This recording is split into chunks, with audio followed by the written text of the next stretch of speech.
think I struggle when trying to write with a specific atmosphere. I write lots of great dialogue, and I know I'm skilled at writing figurative language and interesting sentence structure, but I tend to rely on those strengths of mine a lot and heavily at that. But there's an author tuber named Shaylin Wrights who describes atmosphere as a sense of aching, and I feel like that is my way in. I can write about that feeling of just aching, and I can do it in a variety of ways as I see fit, as do many K-pop songs while we are here. I've been searching specifically for examples of aching, and I think I have a few that get across my interpretation. Definitely watch Shaylin's videos though for more background and information. Anyway, back to K-pop. My first thought when approaching this topic was actually an artist that is rather new to me, Yooa of Oh My Girl and her song Rooftop. One of Shaylin's tips for creating atmosphere was throwing off details, and they mainly meant parts of the setting, like a chair being slightly more askew than normal. I think in poetry and songs you can establish a style and start to toy with or fight it. A lot of the first verse of Rooftop is these images without any action to make them full sentences, as well as parenthetical comments. The comments get increasingly personal, even as there is this focus on imagery. They go from commenting to commentating to revealing how the speaker might feel inside, aching like a little bird, versus the actions they do start to take and how they can overcome the parentheticals. They are, in fact, able to do it with a sense of self-efficacy, whether it is rooted in their internal mindset or more of a trick they play on their minds. And if it is a trick, it is done with such care and precision that you might never know it's an ache you have to pay attention to. Another admittedly strange example of throwing off your details is Drama by aespa.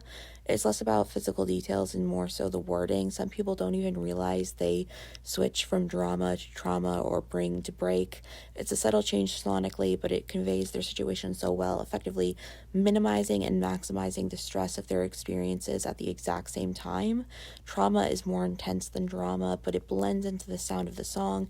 It prompts the privy listener, however, to actively change the words they are saying when they sing along, bringing them into the fray as well. This is not what trauma bonding actually means, but it's like you get to bond with them over trauma, whether you have it or not. Like Adele makes people mourn loves they never had.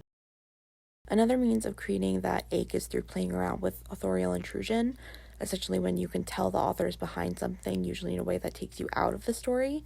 In the case of Do What We Like by Twice, there is a distinct lack of authorial intrusion. There's an interesting sense of psychic distance with very specific diction.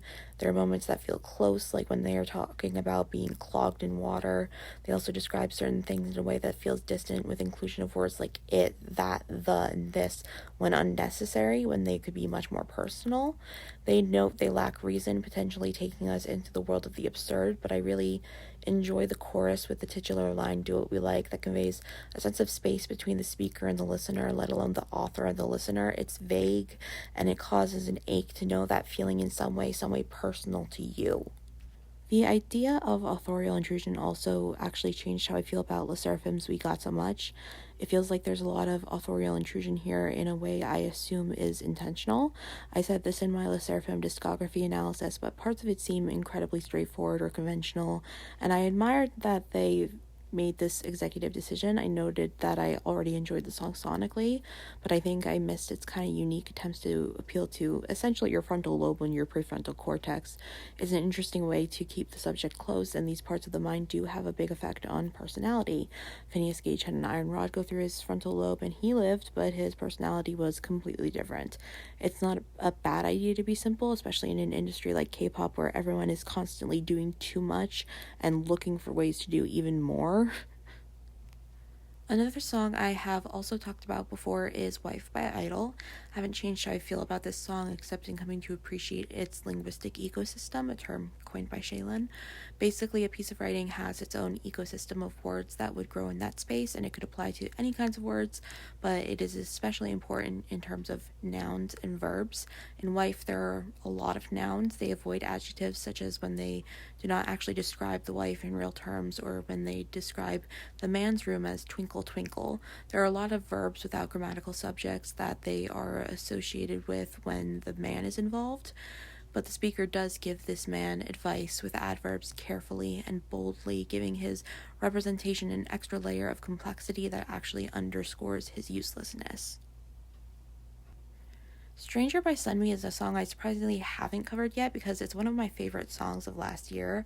I cannot speak much on the beats per minute aspect of it all, which I think is its main draw, but the lyrics are also interesting. The linguistic ecosystem includes a lot of verbs and very few instances of the word I as a grammatical subject. It's like verbs versus the world, except when there is some stipulation to what is known by the speaker and the subject. Structurally, they implement references, intentions, and questions at different intervals to give some semblance of order in this crazy song, but like the adverbs, it underscores the truth of the situation, which in this case is definitely intimate chaos, achy mayhem. It's very different from Wicked Love by Yena, which I've always loved, but I never really looked into the lyrics despite watching the performance videos so many times, and I'm kind of obsessed with it anew now that I have. There's so much repetition all the time, the give me some things that I don't want, that I don't think's, and the Wickeds. It communicates exactly why temptation is so difficult, and the phases you go through between actively denying it and slipping under the tides and into them and ultimately giving in. It compares the distraction from tumultuous love to original sin, but now it's as if Eve knew what she was getting into and perhaps was deciding to take a second bite of the forbidden fruit. Sin is worth it if it will satiate the pain, the aching sensation that love seems to inevitably have in store for her. She comes to love evil itself because it isn't as bad as being good. Repercussions be quite literally damned. The last song I want to talk about is Off the Record by Ive. I know there's no connection, but I really like thinking about this song existing parallel to the play No Exit, where these three people are stuck in a hotel room in hell and have the same argument over and over forever because they cannot stand one another. And off the record, they say the late night conversation will not go to sleep, and it's part of this very intimate atmosphere that we have going on. We start with simple sentences, some even stuffed into the same lines, and we gradually get more grammatically complex. It's very much aware it is an apostrophe and wants you to be aware of that and more. They're consistently denying things, then they're consistently claiming things for themselves, and they do this knowing they're meant to be forbidden. You get a very different look at the speaker as the song goes on.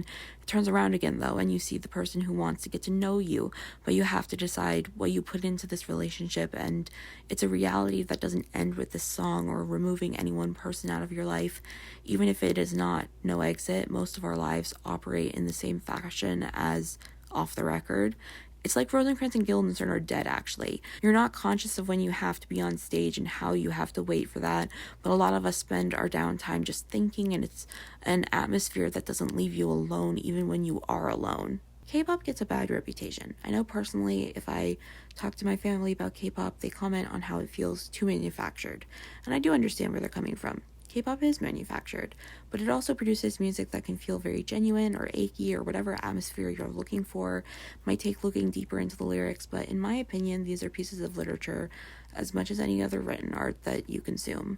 Please, again, watch Jalen's videos if you want to know more about these subjects, and yeah, subscribe for more content. Some might say not subscribing is a mistake, and Headmistress Farragonda always tells you, then don't make a mistake. Listen to Farragonda, I swear to God. ABR, ABR.